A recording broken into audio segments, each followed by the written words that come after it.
Welcome to EduExplorers, Journey into Knowledge. Electricity. Electricity plays a vital role in today's world, powering essential activities in homes, schools, hospitals, industries, and more. It's a versatile and easy to control form of energy. Let's start with the basic components of an electric circuit. Here, we have an electric cell, an electric wire, a switch, and an electric bulb. This arrangement is called an electric circuit. A continuous and closed path for the electric current is what we refer to as an electric circuit. If the switch is off, the circuit is incomplete and electricity does not flow. When the switch is on, the circuit completes, allowing electricity to flow. The movement of electric energy in the circuit is called an electric current. The direction of electric current can be understood in two ways: conventional current and electron flow. Conventional current. Conventional current is the direction in which positive charges would flow. By convention, it is said to flow from the positive terminal to the negative terminal of a power source. Electron flow. Electron flow is the actual physical movement of electrons which are negatively charged and move from the negative terminal to the positive terminal of a power source. Electric current. The electric current is defined as the amount of electric charge that flows through a conductor in a given time. Electric current symbolized by I, expressed as I is equal to Q by T. Here, I represents the electric current, Q represents the electric charge, and T stands for time. Units of electric charge and electric current. The SI unit of electric charge is the coulomb. 1 coulomb is approximately equal to the charge of 6 into 10 to the power of 18 electrons, with each electron carrying a charge of about 1.6 into 10 to the power of minus 19 coulombs. In this context, if 1 coulomb of charge flows through a conductor in 1 second, the current is said to be 1 ampere. Smaller units of current: milliampere, 6 into 10 to the power of minus 3 mA. Microampere, 6 into 10 to the power of minus 6 mu A. Measuring electric current in a circuit using an ammeter. To measure electric current in a circuit, we use an instrument called an ammeter. An ammeter is specifically designed to measure the flow of electric current, and for accurate measurement, it should be connected in series with the components of the circuit. Connecting the ammeter in series ensures that the electric current flows through the ammeter, giving a true measurement of the current in that part of the circuit. Electric potential and electric current. Electric potential and current are fundamental concepts in electricity. To understand electric potential, imagine two connected water tanks at the same level. No water flows because the potential energy is equal. Now, if one tank is higher than the other, water flows from the higher to the lower one due to the difference in potential energy.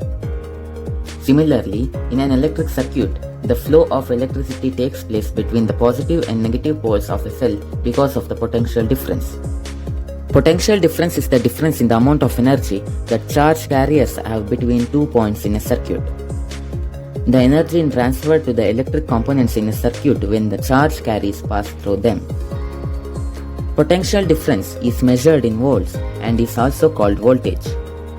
The SI unit of voltage is named after Alessandro Volta. 1 volt is defined as the potential difference between 2 points when 1 joule of work is done to move 1 coulomb of charge from one point to another. Measuring potential difference in a circuit using a voltmeter. The instrument used to measure potential difference is called a voltmeter, and it is connected in parallel with the points where the potential difference is to be measured. Electric current. Electric current is the flow of electric charge through a conductor. Imagine it like water flowing through a pipe. The amount of water flowing per second is comparable to amount of electric charge flowing through a wire per second. Electric current is measured in amperes. For example, when you turn on a light switch, you create a path for electric current to flow from the power source, through the wires and into the light bulb, causing it to light up. Here, electric potential is like the pressure that pushes the electric charges, while electric current is the actual flow of these charges through a conductor. Electric circuit diagrams. An electric circuit typically includes a cell or battery, a switch, electric components, and connecting wires. To simplify understanding, we often use a schematic diagram where different parts of the circuit are represented by standard symbols. Let's review some important electric components and their symbols. Electric cell. This is an electric cell and its symbol. Combinations of cells. This is the symbol for a combination of cells. Plug key or switch, open. This is the symbol for an open switch. Plug key or switch, closed. This is the symbol for a closed switch.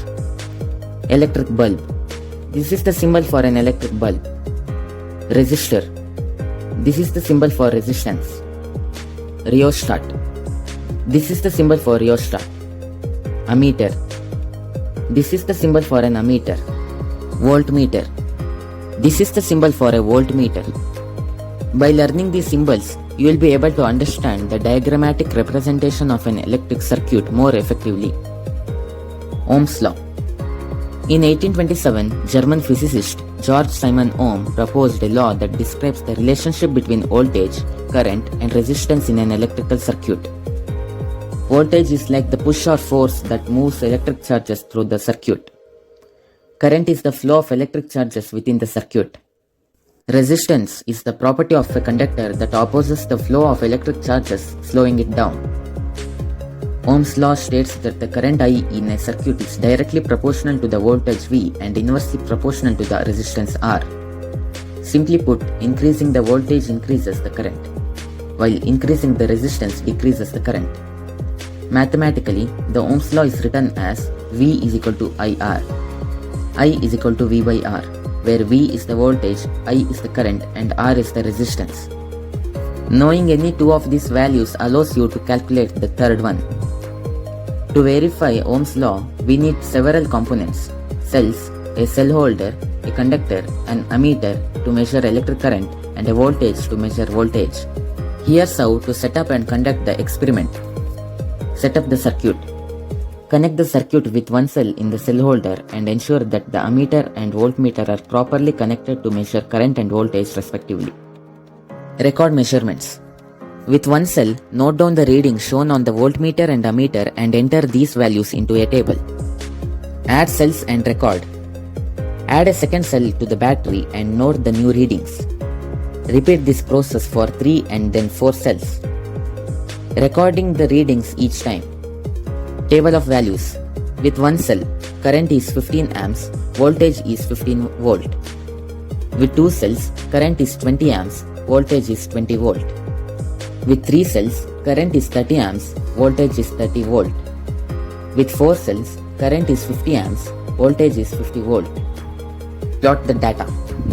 Plot the recording values on a graph with current I on the x-axis and voltage V on the y-axis. You will observe a straight line passing through the origin, indicating that V is directly proportional to I. Conclusion: this constant is the resistance R of the conductor. Hence, we verify Ohm's law, which can be expressed as I is equal to V by R or R is equal to V by I. In summary of this part, electricity is vital in modern life, powering homes, schools, hospitals, and industries. An electric circuit made up of cells, wires, and switches allows current to flow when closed. Electric current or charge flow has two representations: conventional and electron flow. Current is measured in amperes, calculated by charge over time. Voltage pushes current through circuits. Ohm's law describes the relationship between voltage, current, and resistance, showing current increases with voltage and decreases with resistance. Thank you for watching.